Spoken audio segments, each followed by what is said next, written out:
You know, sometimes I wonder how people are managing to live together, you know, by being in a tug of war constantly.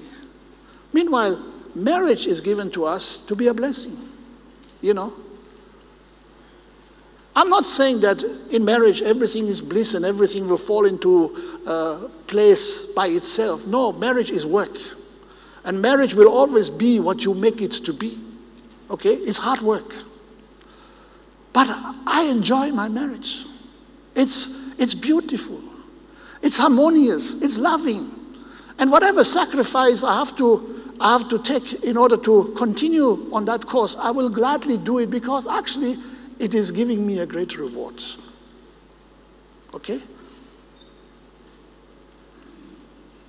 I thank God for my wife, because she stands with me. Whatever the challenge may be, she has been and she is, and she will continue to do so. And the same is true for me.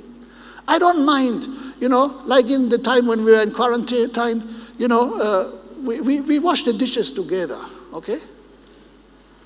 It's not too low for me to go in the kitchen and help my wife, because I love her. Why should she do all the job and me, I'm just watching TV or whatever, you know? So men, what are you doing? You know, are you taking the yoke?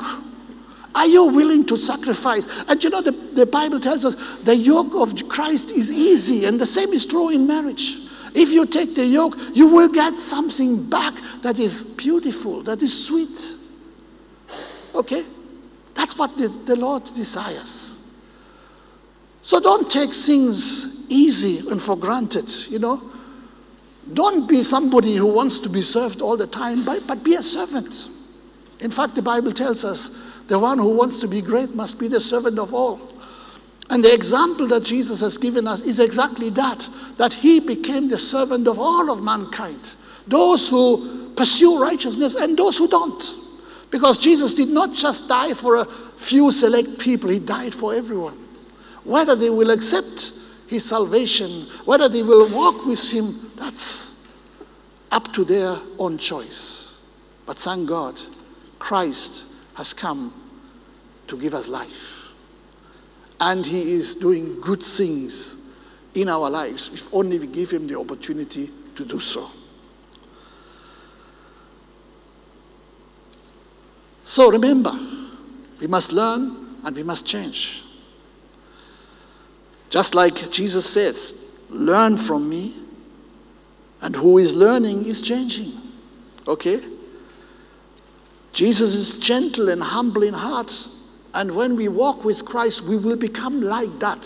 So it's very easy when you are walking with somebody just for a short distance, you very easy find out whether this person is gentle and humble in heart or not. Okay? Especially if accidentally you step on his toe or her toe. Okay? If you want to know the nature of a person, you know, step on their toes. And I'm not saying you should do that deliberately, you know. But then you see the nature, you see what is coming out. Whether you see somebody say, no, don't worry, it's okay. God bless you. Or whether say, oh, I'm going to deal with you. You know, Jesus was nailed to the cross. Nailed to the cross. Nailed to the cross. Nailed to the cross. Nailed to the cross. Nailed to the cross. Nailed to the cross. Nailed to the cross.